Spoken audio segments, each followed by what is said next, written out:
Eventually, through Wednesday evening, the weather begins to quieten down. The winds start to tone down a little. And Thursday, still a few showers around, especially in the east, but drier and brighter weather arrives in the west for a time. Canary Islands sponsors the weather.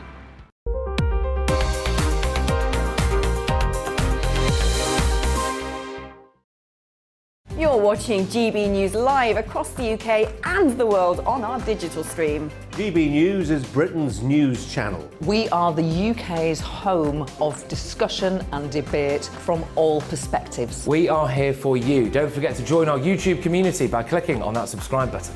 And if you want the GB News app, you can click and catch up on programmes anytime. We love to hear from you, so email us. gbviews@gbnews.uk. Thanks for being part of the GB News family. My name is Andrew Doyle. Join me every Sunday evening at 7 p.m. for Free Speech Nation. This is a show where we address current affairs and news stories of the week with the help of two wonderful comedian panellists. I brought in comics because I want to give it a lighter edge, and also they work for less. See you there.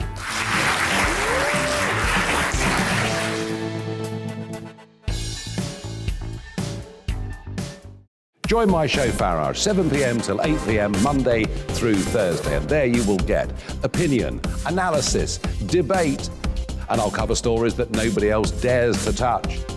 And then for the last 15 minutes, talking pints. We're over a drink. We have a civilised conversation with someone. We very often disagree, but we do it in a grown-up way. Come and join me on Farage.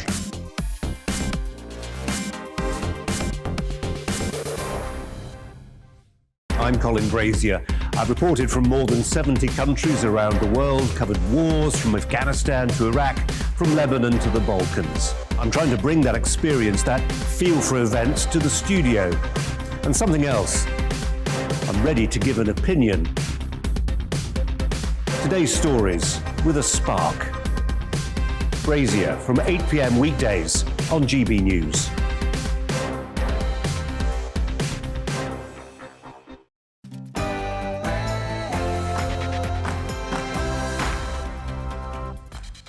Good afternoon. It's time to debate the big issues of the day with me, Gloria De Piero, Liam Halligan, and a whole host of great guests. Today we're asking, does the aftermath of Storm Arwen highlight the still great divide between the North and the South?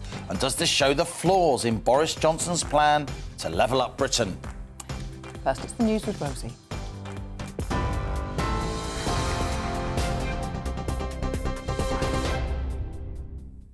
Good afternoon, I'm Rosie Wright with your news at 2 o'clock. A Whitehall whistleblower has accused the government of costing lives in its evacuation of people from Afghanistan. Raphael Marshall worked for the Foreign Commonwealth and Development Office, and he says just 5% of people who asked the UK to help them flee the country as it fell to the Taliban actually received assistance. He also claims some of those left behind were then killed. Justice Secretary Dominic Raab has this morning defended the government's handling of the evacuation efforts. Airport-style security is going to be installed in all new prisons as part of a government crackdown on drugs. The new zero-tolerance approach in England and Wales will see body scanners, biometric identification and sniffer dogs used on both visitors and staff to try and keep dangerous substances out of jail. All inmates will also be assessed on arrival for drug and alcohol addiction. The edge that we've got now is through technology and the X-ray body scanners that can, when they're conducted, give you an exceptionally high level of verification of whether contraband's coming in, drugs, weapons, mobile phones. All travellers arriving in the UK now need to have a negative coronavirus test taken within 48 hours of departure. The rules came into force at 4 a.m. and they're part of efforts to slow the spread of the new Omicron variant of COVID. Meanwhile, the Office for National Statistics says the number of deaths from coronavirus in England and Wales has fallen for the second week in a row. Yes, it is here. Yes, it is travelling through the community, and that means that we can't actually stop it. But what we can do is to buy a bit of time, and really stopping more incursions from overseas, if they're going to come in, might help to slow things down a bit. But yes, really, this is a bit of slamming the door after the horse has bolted. Yellow warnings for wind and snow are in place across almost all of the country as Storm Barra hits. In Western Scotland and northwest England, drivers have been warned of potentially hazardous conditions. Meanwhile, Northern Power Grid says it's making a final push to reconnect 500 customers who were left without electricity by Storm Arwen a week and a half ago. We'll keep you up to date as the storm develops across the day. Coronavirus has affected children in the northeast more than anywhere else in the country, and that's left them more disadvantaged in terms of health and education. The new research called Child of the North found those children have a 27% chance of living in poverty compared to a 20% chance in the rest of England. Speaking to GB News, Professor Kate Pickett said there were many factors involved. Because they had more risk factors for poor outcomes prior to the pandemic, and because they actually experienced longer lockdowns than children in much of the rest of the country, those poor outcomes have been exacerbated. So some of it's due to poverty and family livelihoods being lost, some of it is due to loss of schooling, some of it is due to mental health problems. But COVID-19 has exacerbated the north-south divide that we were already experiencing for our children in the north. The Labour MP, Harriet Harman, has announced that she's stepping down at the next election. She's Britain's longest-serving female Member of Parliament and was first elected in 1982 and is known as the mother of the House of Commons. She served in numerous cabinet and shadow cabinet positions, including Leader of the House of Commons under Gordon Brown. In a tweet making the announcement this morning, she said it had been an honour to represent Camberwell and Peckham for almost 40 years. The UK's only giant pandas won't be leaving for 2 more years after China gave permission to extend their stay. Edinburgh Zoo has been home to Yangguang and Tiantian for the last 10 years. During their stay, the zoo were hoping the pair would have cubs, but now say it's time to move on and simply enjoy having the pandas. You are right up to date. I'll bring you the latest headlines in half an hour. For now, back to Gloria and Liam.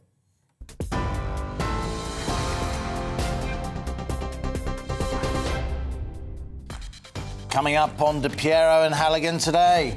Our big debate today is on the aftermath of Storm Arwen. We're asking, would people living in the south of England be without power for 10 days? Does this highlight the still great divide between north and south? Has the storm shown up the flaw in Boris Johnson's plan to level up Britain? We'll be hearing from a host of great voices, but it's not just our guests we want to hear from. Join the debate with your view. Email gbviews@gbnews.uk or tweet us @gbnews.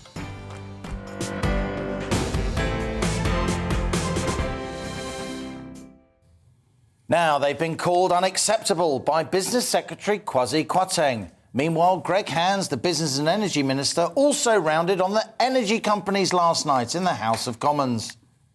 But, Mr. Speaker, this is not good enough. It is completely unacceptable that around 1,600 were still in this position as of this morning, but the situation is improving each hour.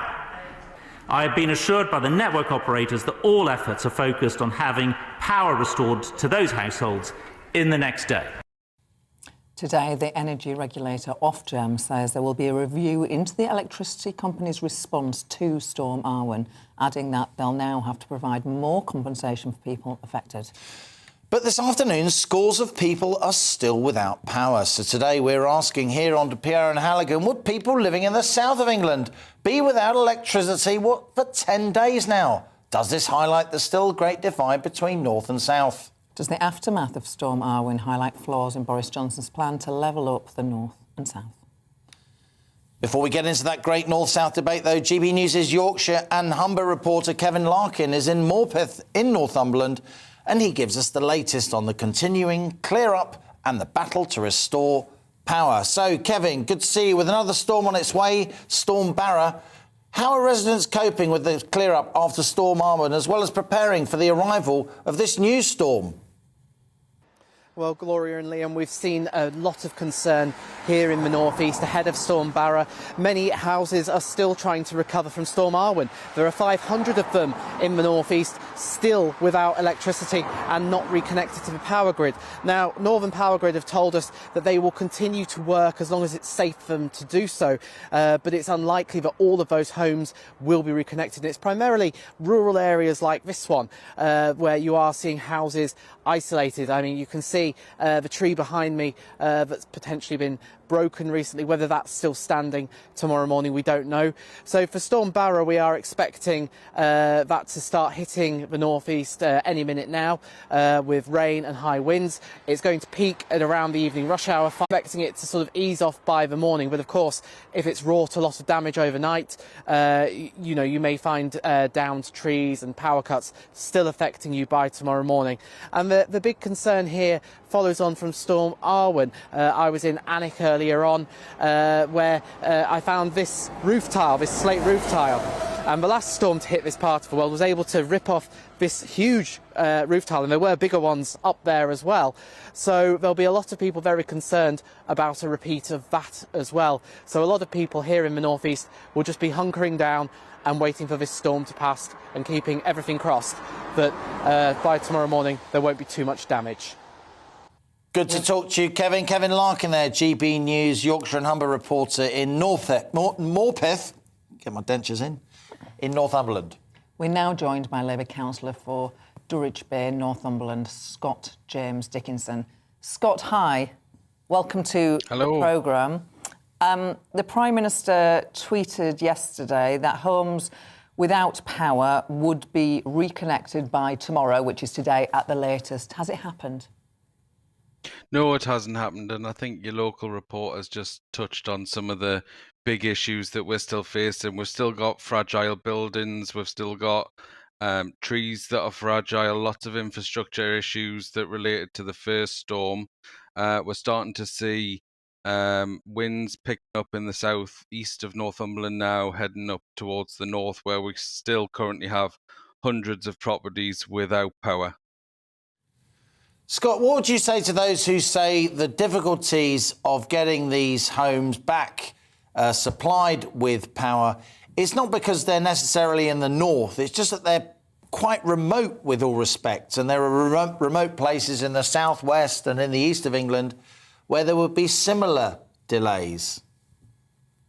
Well, I just don't think that's true or accurate. I think what we're experiencing here is a long-standing issue of underinvestment in the northeast power infrastructure, much of which was from World War II era, which is why we see such long periods of time before people are reconnected.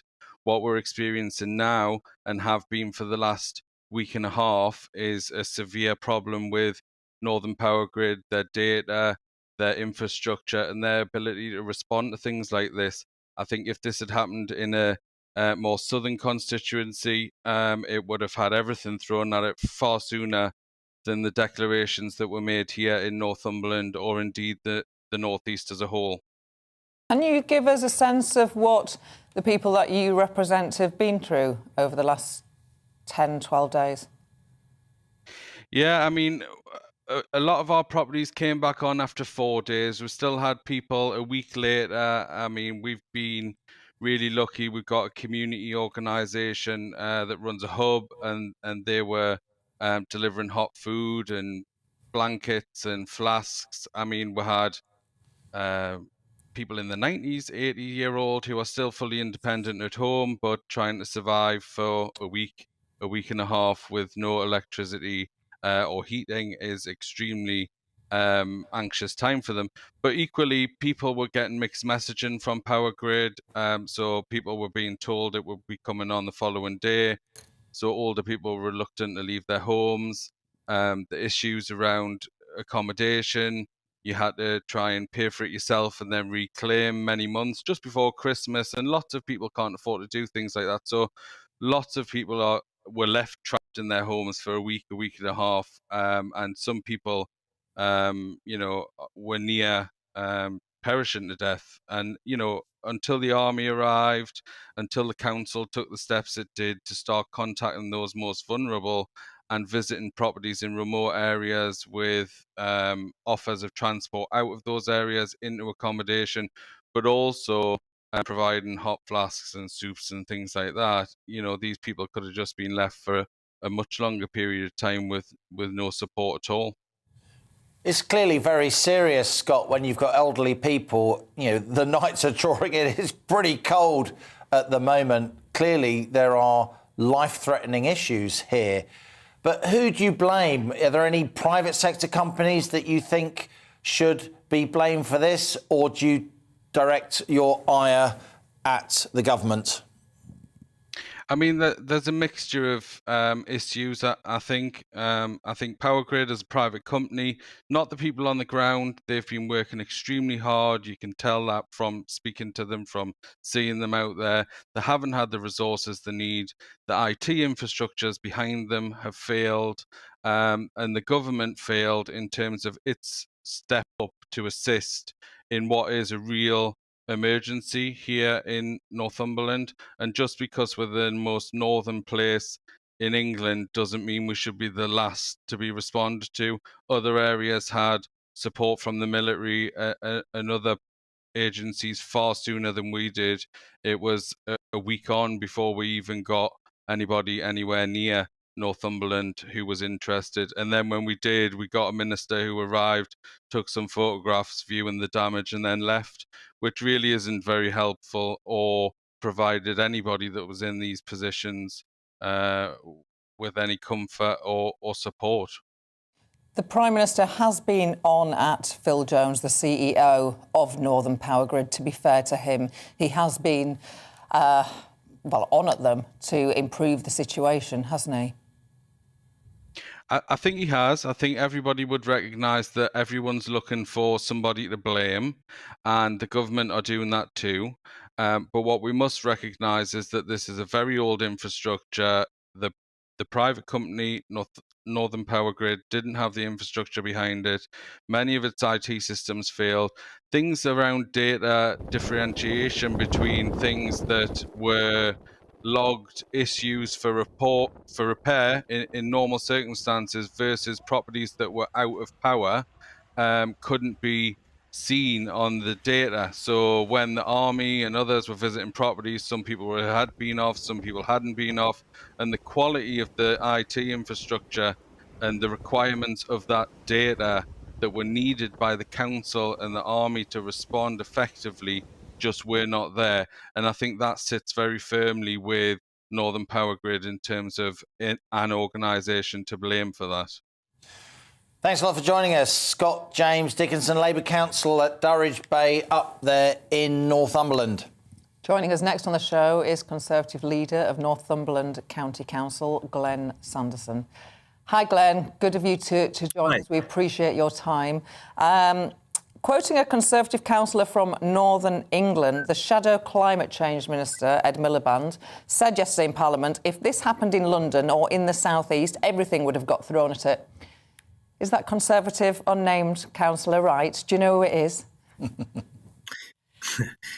Well, I think, every time there is a major emergency, there will always be the initiative by some to make things worse or to blame people or to find press headlines. For the last 10 days, I've taken 2 steps back and allowed our chief operating officers to work together in a very effective partnership. The police, fire and rescue, county council, army. And they've been running the show. I've been very much in touch with them each and every day, obviously, and hourly in some cases. And obviously, I've had over 300 calls from residents in my own area. But at the end of the day, this is not the time to be blaming. What I've said to Boris Johnson when I spoke to him on Saturday was the most important thing for me in all of this is to have a full inquiry, ideally in public, so that everyone can have their chance to say something, to raise the points that they think are needing to be made. For myself, I'm sitting here looking out of the window now. I've been out to a fairly remote area this morning to see if everyone's all right. The weather that's coming is going to be difficult again.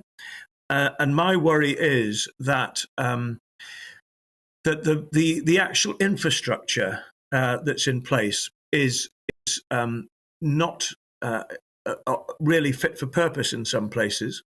I'm annoyed about that because Northern Power Grid is part of a very large organisation that should not be short of money to invest. And therefore, I'm concerned that the winds and the rain and the snow that are coming might cause problems for those places that have just been reconnected. But more importantly, I want this inquiry to be able to analyse what's gone wrong, what's gone right, and there's loads of things that have gone right and lots to be positive about. But I want to make sure that the people I represent don't have to go through what we've had to go through ever again. And that means that an inquiry in public will challenge Power Grid, will challenge the way they responded in terms of their data collection, their strategic organisation, and a number of other issues that, frankly, have caused us problems in all of this. Though, Glenn, I mean, we're running a system here where it's private sector companies are being relied on to invest in this key public infrastructure, not least our power grid. So in the end, if you want to get that investment in, don't you need a root and branch change in the model? I would want that to be a subject of the inquiry to look at in detail. I think that I'm not qualified to be able to give that kind of opinion. I do think, however, that Northern Power Grid need to be able to address a number of very serious questions around investment, around future investment, and so on. Not many years ago, Morpeth and other parts of Northumberland were really badly affected by serious flooding. And shortly after that, the government and the Environment Agency undertook a very large programme of investment into flood defence. Now, this is the same kind of issue that we've had, and there must be investment in this infrastructure to make sure that we don't have to go through what we've been through before. We were lucky. We only had 5 nights without water, internet, mobile signal. But 5 nights is awful. And the people that have gone longer than that, I just take my hat off to them, and all the volunteers and all the community groups and the council, across the council. They've done brilliantly. I'm not going to find fault and pick arguments with people now, but I do want to make sure, as I made clear to the Prime Minister, that we've got to have an inquiry that is open and public and will allow these really important questions to be asked and then answered. Glenn Saunderson, Conservative leader of Northumberland County Council. Good luck getting those lights back on. Thank you for joining us. We've received a statement from Ofgem recognising that network companies across Britain have faced challenging conditions to restore power and have done so to almost 1 million people. 10,500 people are still without power in some parts of Scotland and the north of England. As part of this review, Ofgem will establish the facts and, if necessary, will pursue further enforcement action. The statement went on, the limit on the amount of compensation available to those affected by Storm Arwen has also been removed, which means that the customers most affected could receive up to £140 a day for each day they're off power until power is restored. Meanwhile, Northern Power Grid have released a statement too, saying we still have a lot to do and all our teams are working with one common goal: get customers back on power as quickly as it's safe to do so. We are working to restore supplies to the 3,000 customers who are still affected. We have restored power to 237,000 of the 240,000 customers impacted by Storm Arwen. The statement went on, over 260 generators have been deployed across the northeast to get the power on for customers while we work to rebuild the overhead lines damaged by Storm Arwen. These significant repairs must be done before we can get to a street-by-street and house-by-house level.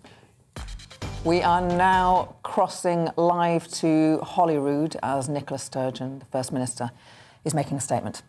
9,661, and I want once again to send my condolences to everyone who has lost a loved one. I'm pleased to report, however, that the vaccination programme continues apace. 4,355,063 people have now had a first dose. 3,962,203 have had 2 doses, and 1,922,604 have had a booster or a third dose of vaccine. On first, second, third and booster doses, Scotland is still the most vaccinated part of the UK. Indeed, at this stage on booster doses, we are comfortably ahead of the other UK nations, with around 40% of the over 12 population having had a booster jab to date. So I want to again record my thanks to everyone involved in organising and delivering the vaccine programme. Today's weekly update coincides with the latest 3-week review point for all of the remaining COVID regulations. I can therefore confirm that at our meeting this morning, the Cabinet agreed to keep all of the current protections in place with no immediate changes. Given the very significant risks posed by Omicron and the continuing high and indeed once again rising number of cases in Scotland overall, our judgment is that it would be inappropriate to lift any of the protections currently in place at this time. On the contrary, we agreed that it's vital at this stage to strengthen compliance with all of these existing protections. We also agreed that in light of the rapidly developing Omicron situation, it was important to keep the need for any additional protections under daily review at this stage, and the importance of doing that will be clear from the latest data, particularly the data I will share shortly on Omicron. Firstly, though, let me quickly summarise the overall situation. After 2 weeks of falling the overall number of cases, last week I reported that the number of new cases being recorded each day had fallen by 14% over the preceding 7 days. However, in this past week, cases have increased by 11%, and we're currently recording just over 2,800 new cases a day on average. Encouragingly, though, cases in the over 60 age groups have continued to fall in the past week by a further 8%, and there's little doubt, if any doubt, that this reflects the effectiveness of booster vaccines. However, in all age cohorts under 60, cases are rising again. In total, cases amongst under 60s increased by 13% in the past week, and since people under 60 currently account for more than 90% of all cases, that has inevitably driven an increase in the total number of cases recorded. More positively, the number of people in hospital with COVID has fallen further in the past week from 706 to 576, and so has the number in intensive care from 54 to 38. That is, of course, welcome news, but we shouldn't in any way be complacent about that. Firstly, because we know there is always a time lag between rising cases and rising admissions to hospital. And secondly, because the NHS continues to be under very severe pressure from direct COVID pressure, but also from the backlog of work created during the pandemic. On top of all of that, the NHS may soon face additional pressures, for example from flu, as we head further into winter. And there has always been the potential for COVID cases to rise during December, as may now be happening as a result of more people mixing indoors more often. So in any circumstances, we would be concerned about the current high level of cases and the impact this might have on the NHS. But the emergence of the Omicron variant is now an additional and indeed a very significant cause for concern. Public Health Scotland's weekly COVID report will from tomorrow provide more detail on both confirmed and probable Omicron cases in Scotland. It will include data not just on confirmed cases but also on the number of PCR tests showing what is called the S-gene dropout. That is not conclusive evidence that a case is of the Omicron variant, but it is highly indicative of it. The report will also contain data on the age, sex and health board area of Omicron cases.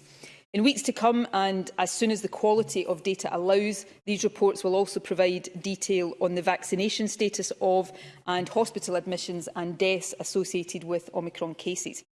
For now, though, let me summarise what we currently know about the presence and spread of this new variant in Scotland. I can confirm that as of 5 p.m. yesterday, there were 99 confirmed cases here. This is an increase of 28 since yesterday. And to give a sense of the speed of increase, albeit at this stage from a low level, the figure I reported this time last week was 9. So we've seen more than a tenfold increase in the space of a single week. A still low at around 4%, but nevertheless steadily rising proportion of cases also now show this S-gene dropout that, as I said a moment ago, is highly indicative of the Omicron variant. Our estimate at this stage is that the doubling time for Omicron cases may be as short as 2 to 3 days, and that the R number associated with the new variant may be well over 2. I can also report that there are now confirmed cases in 9 of our 14 health board areas, suggesting that community transmission is becoming more widespread and possibly more sustained across the country. Now, our health protection teams are working hard through contact tracing, testing and isolation to slow the spread of Omicron cases. That work will obviously continue, and I want to thank them for their excellent efforts. However, given the nature of transmission, I would expect to see a continued and potentially rapid rise in cases in the days ahead, and for Omicron to account for a rising share of overall cases. And all of this explains, I hope, the requirement for government to review the situation on a daily rather than a weekly basis at this stage. Let me turn now briefly to the developing global understanding of this new variant. And the first point to make is that there is still a great deal we do not yet know. However, data on cases worldwide, including here at home, gives a reasonable degree of certainty at this stage that Omicron is more transmissible than the Delta variant, and perhaps significantly so. Early, though again unconfirmed, data also suggests that Omicron is more capable of reinfecting people who have had the virus previously. In other words, it has some ability to evade natural immunity. And of course, there is also a concern that it may evade, to some extent, the immunity conferred by vaccination. Let me stress again, though, at this point, that even if that latter point does prove to be the case, getting vaccinated will still be vitally important. Vaccines being slightly less effective is not the same, nowhere near it in fact, as vaccines being ineffective. Being vaccinated will still give us much more protection against Omicron, especially from severe illness, than we will have if we are not vaccinated. Now, further data and analysis is needed to confirm all of the hypotheses about the transmissibility, immunity, evasion and severity of Omicron. We will learn more about its characteristics and implications in the days and weeks ahead, and this developing understanding will inform and shape our response. However, we can assume already that the emergence of Omicron is a significant challenge for all of us. A variant that is more transmissible than Delta and which has even a limited ability to evade natural or vaccine immunity has the potential to put very intense additional pressure on the National Health Service. And a key point we must understand is this, and I want to underline this point. The sheer weight of numbers of people who could be infected as a result of increased transmissibility and some immune evasion will create this pressure even if the disease the new variant causes in individuals is no more severe than Delta. So there is no doubt, unfortunately, that this is another serious moment in the course of the pandemic, and I will talk shortly about what that means for all of us. But firstly, let me outline the principles that will guide any decisions government may have to take in the days and weeks ahead. It is worth noting that the period ahead, as we learn more about the new variant, may involve very difficult judgments for governments everywhere. Indeed, many governments around the world are already taking decisions that we all hoped were behind all of us for good. For the Scottish Government, our first principle will be to seek to do what is necessary to keep the country as safe as possible, even if that is sometimes at the expense of being popular. And second, we will strive to get the right balance between acting proportionately and acting preventatively. We know from experience, sometimes bitter experience, that with an infectious virus, acting quickly can be vital. If we wait too long for data to confirm we have a problem, it might already be too late to prevent the problem. In fact, acting preventatively is often the best way of ensuring that action can remain limited and proportionate. However, after 2 years of restrictions, with the accumulation of social and economic harms that previous restrictions have caused, we also know that it is ever more important to minimise further restrictions as far as is possible. So while recognising that it is never a perfect science, we will seek to get that balance right. Let me turn to the action we have taken so far and what we are asking everyone to do now. Firstly, in line with the other UK nations, we have tightened travel rules. In the past week, Nigeria has been added to the travel red list. That means anyone arriving in the UK from Nigeria or the 10 countries already on that list must enter managed quarantine for 10 days. In addition, since this morning, anyone aged 12 or over who is travelling to the UK from outside the common travel area will be required to take a COVID test shortly before they leave for the UK. And this is in addition to the requirement to take a test on day 2 after arrival in the UK and to self-isolate pending the result. My advice... First Minister Nicola Sturgeon there addressing the Scottish Parliament, Holyrood in Edinburgh. The rise of Omicron cases north of the border isn't a reason to reduce restrictions, it's actually a reason to increase anti-COVID restrictions, she said. We're going to be carry on discussing that after the break, but first it's the GB News headlines with Rosie Wright.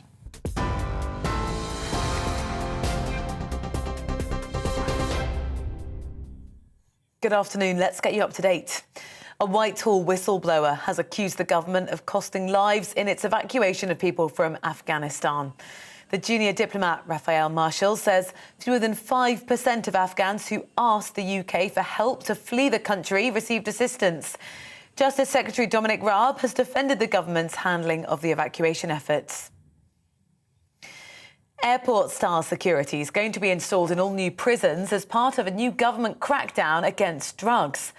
Body scanners, biometric identification and sniffer dogs will be used, and visitors and staff will be searched to try and keep dangerous substances out of jails.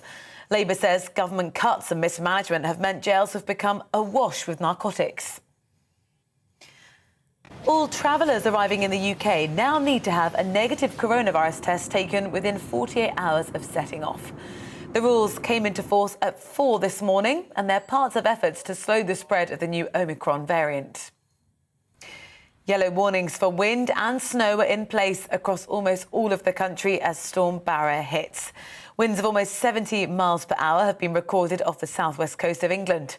The storm's also caused flooding in southwest Ireland. In western Scotland and northwest England, drivers have been warned of potentially hazardous conditions. Our home editor, Mark White, is in one of the affected regions where Storm Barra is hitting. We're in the heart of the Scottish borders on the A7 trunk route between Carlisle and Edinburgh, and Storm Barra has arrived. It's snowing pretty heavily now, and the added hazard are the winds, which are really whipping up now and likely to cause significant drifting on the higher routes. We'll keep you up to date on the storm across the day. I've got a full update for you, though, at 3 o'clock, sorry.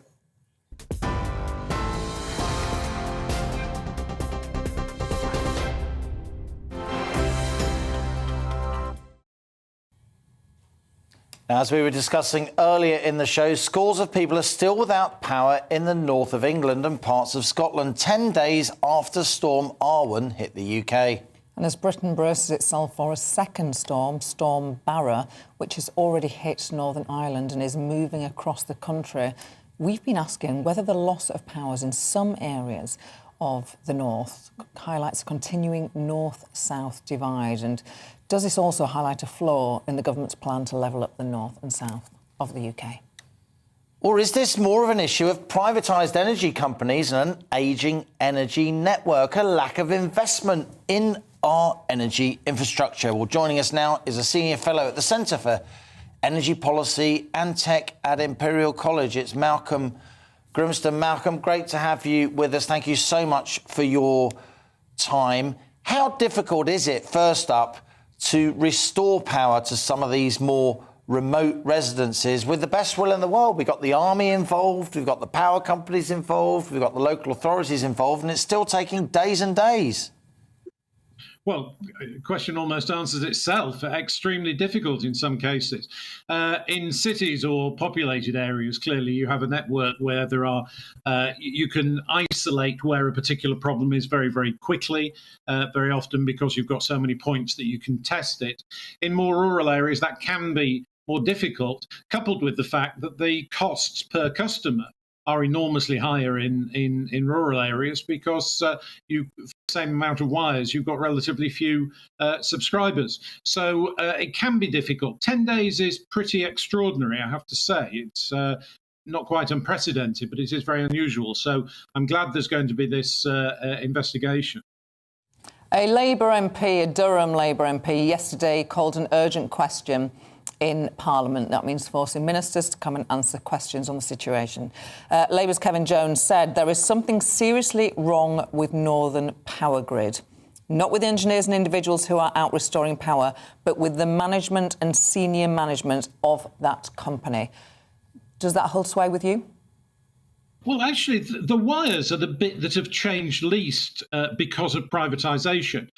In electricity generation, you have companies competing with each other. In supply to customers, you have companies competing with each other.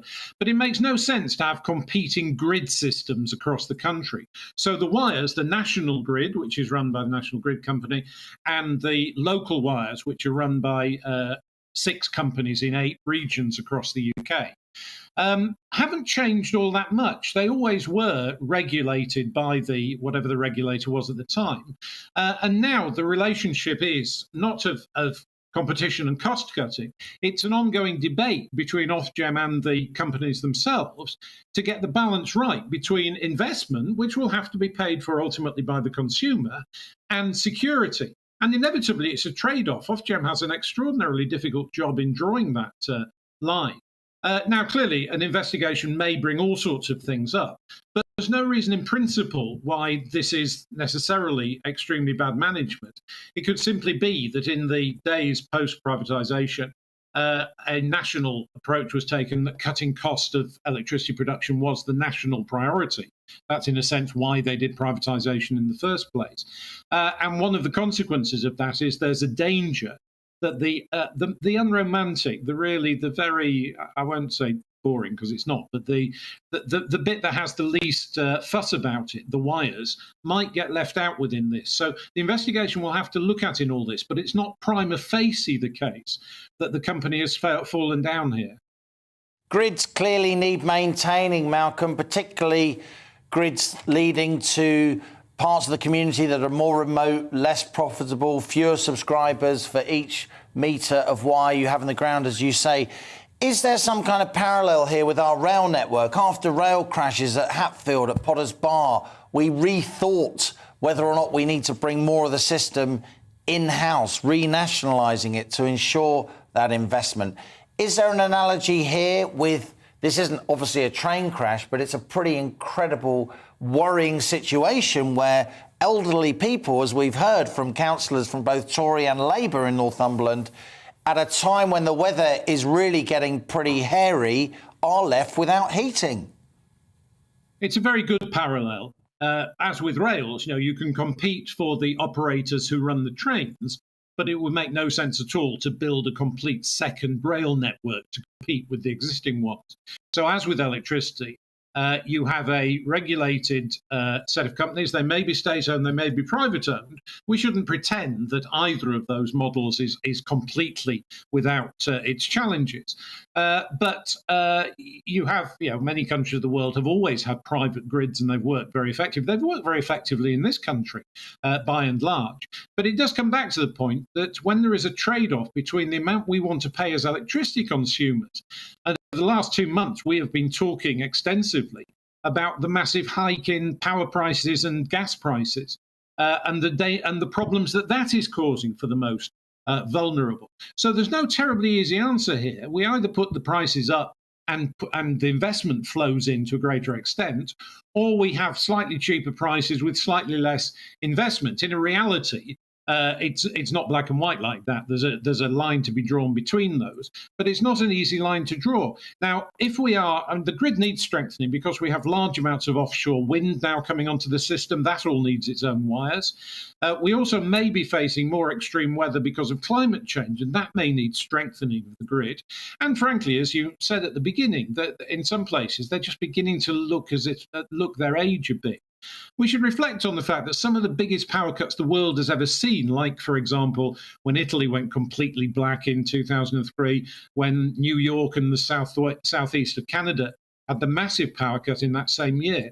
It was actually not that they'd run out of power stations or run out of fuel. It was that the wires didn't work. And if what's happening at the moment shakes us up a little bit as to how serious prolonged power cuts are, then some good might come out of this, that we can stop running electricity on a wing and a prayer, which I think, frankly, we've done for the last couple of decades.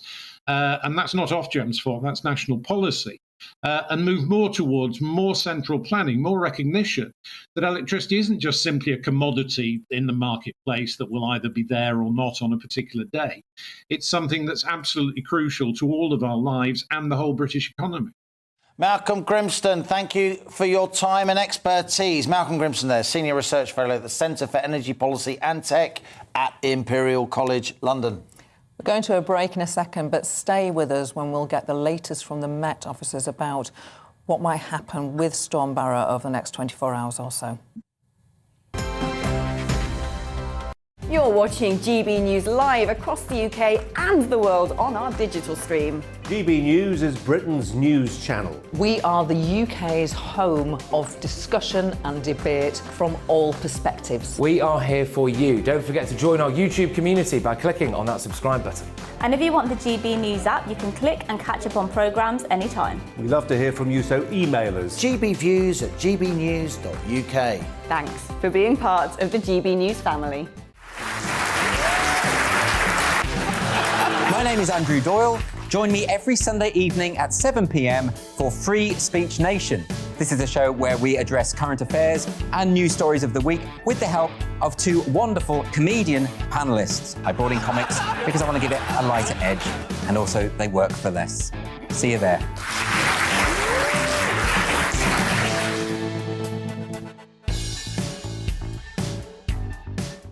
Join my show Farage, 7 p.m. till 8 p.m. Monday through Thursday, and there you will get opinion, analysis, debate, and I'll cover stories that nobody else dares to touch. And then for the last 15 minutes, talking pints. We're over a drink. We have a civilised conversation with someone. We very often disagree, but we do it in a grown-up way. Come and join me on Farage.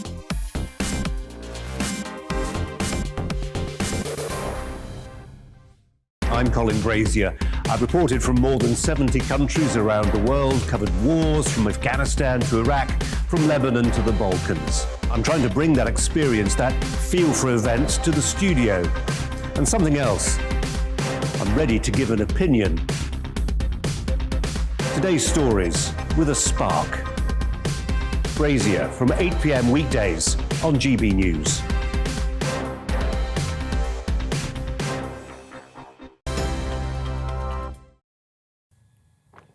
Welcome back. So why did Storm Arwen hit the UK so hard? Do we need to anticipate these kinds of storms more often? And as we prepare for another storm to cross the UK today, Storm Barra, should we be prepared for more severe disruption? We're joined by meteorologist at the Met Office, Aidan McGivern. Aidan, just tell us what the next 24 hours has in store for us in which parts of the country, if you would. Well, as we saw earlier in your report, the wind and snow across some of those higher routes of Scotland and northern England is making things quite treacherous, and we can expect more of that over the next few hours. But the hill snow risk across northern England and Scotland, combined with wind causing blizzards and drifting, that risk does ease into the evening. Meanwhile, the winds will continue to whip up across western parts of the UK, particularly western coasts of the Irish Sea, West Wales, into the Bristol Channel. I think the winds will peak here into the evening with the risk of 80 mile per hour wind gusts. That could mean, Aidan, I mean, none of us are experts in energy and electrical cabling and so on, but if the weather is drawing in even more, it could make it even harder to restore power to those poor souls in Northumberland, Scotland and elsewhere who have been cut off. Yes, whilst Storm Barra is a more typical area of low pressure for the UK, it's less extreme compared to Storm Arwen. It's certainly not good news for those people who are still without power. And it's worth bearing in mind that some trees may not have entirely fallen down as a result of Storm Arwen, but they may be weakened. And so further strong winds might be the catalyst that brings them down and could affect power lines once again. And how long before we expect more normal weather for this time of year? Well, the weather settles down gradually this week. It's going to stay very blustery tomorrow with further rain and showers and gales for South Wales and South West England. But by Thursday, those winds are really coming down. There'll be a bit more sunshine, less rain around. Through the rest of the week and into next week, there'll be more areas of low pressure turning up from the Atlantic. So the weather's not really settling down properly. But there are strong signals now in the computer models that from around the 18th of December, high pressure will begin to build. So hopefully for the latter half of December into the Christmas break, we'll have something a bit more settled. You're not old enough to remember, Aidan, with all respect, but 1987 was a particularly treacherous storm. How does Do you remember the storm in 1987? Absolutely. But Aidan doesn't look at him. Neither do I. And I was saying nearly the same age as you. I remember. But Aidan, how does the storm weather we've seen over the last few days put it in historical context for us, if you will? How out of the ordinary has it been to have caused these electricity problems up there in Northumberland and in Scotland?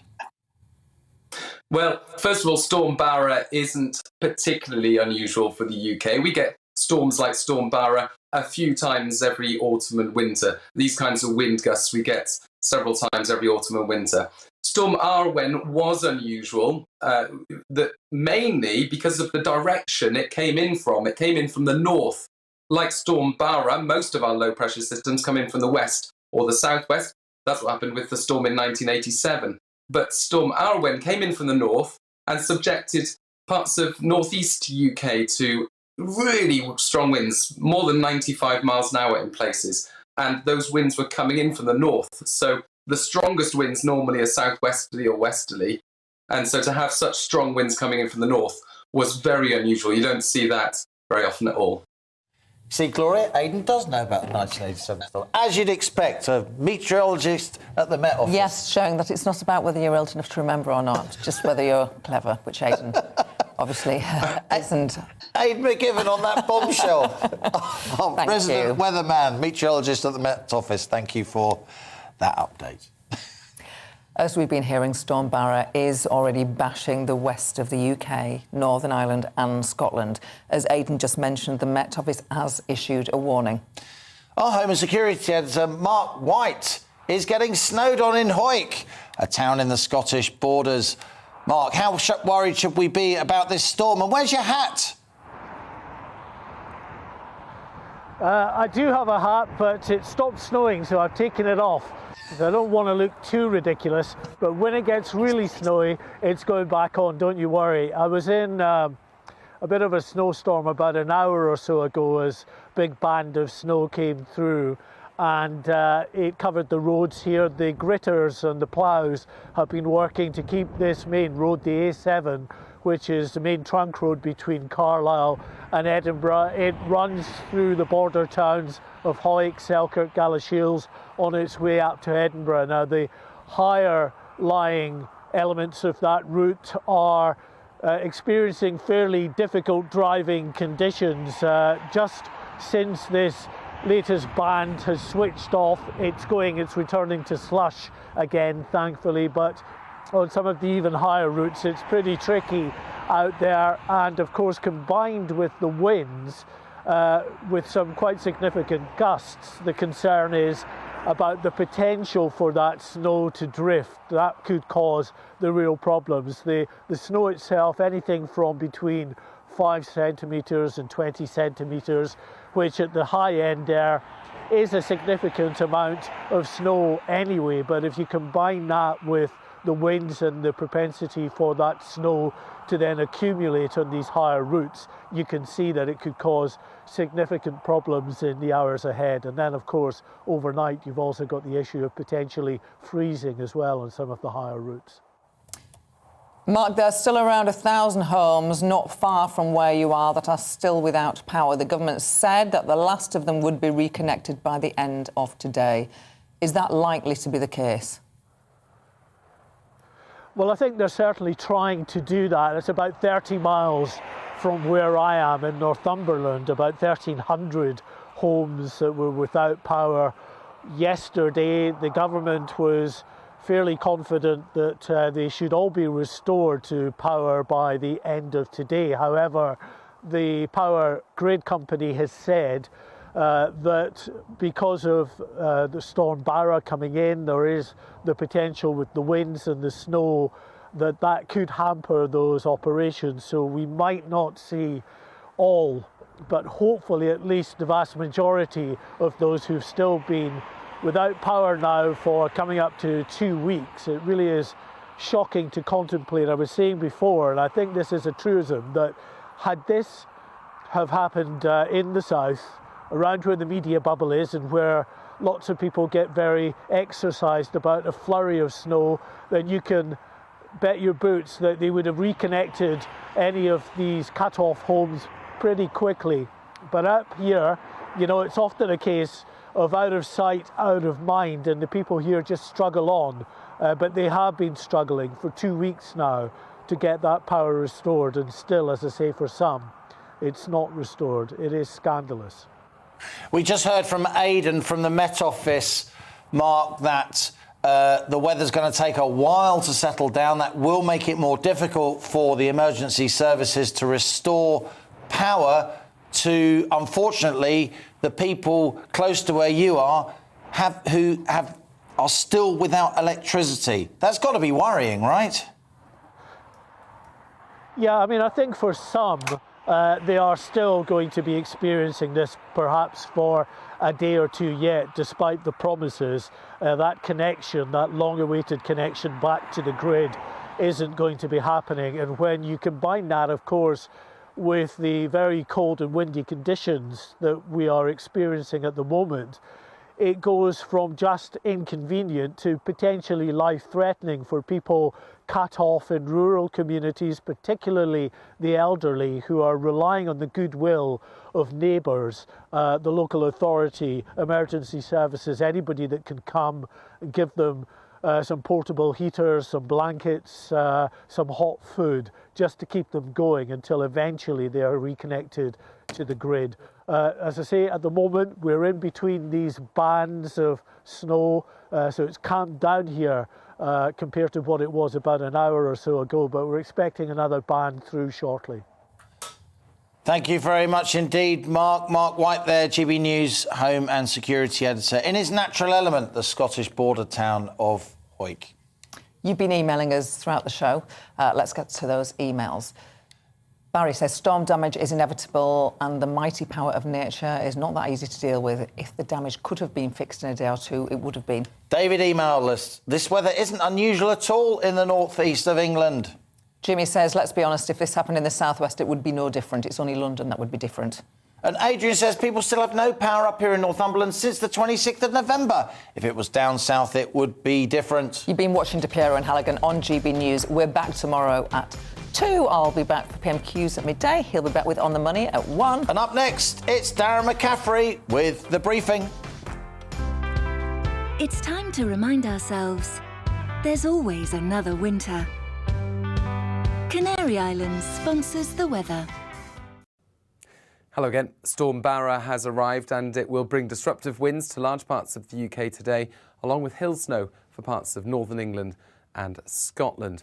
Barra deepened rapidly during the last 24 hours and it's now pushing into Ireland, where red warnings have been issued by Met Arwen because of the really strong winds expected in the south and the west. For the UK, the winds aren't expected to be quite as disruptive as Storm Arwen, but still they are likely to cause some issues as gales push east across the UK, heavy rain moves in, and we're going to see a spell of disruptive hill snow above 200 metres for